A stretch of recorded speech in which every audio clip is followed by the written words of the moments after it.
ধানের শীষে, দেশ গর্ব মিলে মিশে, ভোট দিব ধানের শীষে, ভোট দিব ধানের শীষে। যারাই বিগত 5ই আগস্টের পরে যারাই আমাদের দলের নাম ব্যবহার করে অন্যায় অপকর্ম চাঁদাবাজি দুর্নীতিশীলতা করেছে, দেশ নায়ক তারেক রহমান তাদেরকে কিন্তু লাল কার্ড দিয়ে দিয়েছে। আমি বলতে চাই বাংলাদেশ জাতীয়তাবাদী দলের স্বেচ্ছাসেবক দলের প্রত্যেকটি নেতা কর্মীর উদ্দেশ্যে, বিশেষ করে সিদ্দিকগঞ্জ থানার 10টি ওয়ার্ডের নেতৃবৃন্দের উদ্দেশ্যে বলতে চাই, যদি আপনারা জনগণের পক্ষে থাকেন, জনগণের বিপদে আপদে পাশে দাঁড়ান, তাহলে দল আপনাদের পুরস্কার করবে। কিন্তু যখনই আপনারা জনগণের কাছ থেকে চাঁদা দাবি করবেন, দুর্নীতিশীলতা করবেন, অন্যায় অপকর্ম করবেন, মাদক ব্যবসার সাথে জড়িত থাকবেন, তারেক রহমান কিন্তু আপনাদেরকে লাল কার্ড দেখাবে।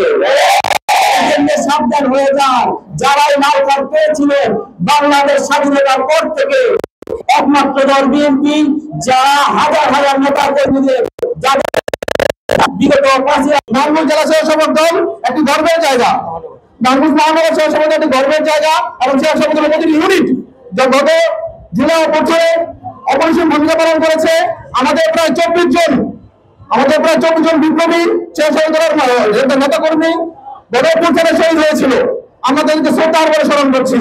আজকের জন্মবার্ষিকীতে আমরা শ্রদ্ধার সাথে স্মরণ করছি আমাদের ভগবান ভাইকে, আমাদের সাবেক সভাপতি, যিনি অন্তত অল্প বয়সেই বলবো যখন তার নেতৃত্বে আমরা উজ্জ্বল ভূমিকা পালন করার কথা ছিল, আল্লাহ তাকে নিয়ে গেছেন। আমরা তার রুহে মাগফিরাত কামনা করছি এবং দোয়া করে আল্লাহ তাকে জান্নাতবাসী করেন। প্রিয় উপস্থিতি, আপনারা জানেন স্বেচ্ছাসেবক দলের সম্মানিত সভাপতি এসএম গ্রেডি ভাই এবং সাধারণ সম্পাদক রাজুল হাসান ভাই অত্যন্ত পরিশ্রম করে যাচ্ছেন এই দলকে সুসংগঠিত করার জন্য এবং সারা বাংলাদেশ চেষ্টা করাচ্ছেন যেন স্বেচ্ছাসেবক দলের স্লোগান, স্বেচ্ছাসেবক দলের আহ্বান যে প্রতিটি থানায় প্রতিটি উপজেলা পর্যায়ে পৌঁছে দিতে পারেন।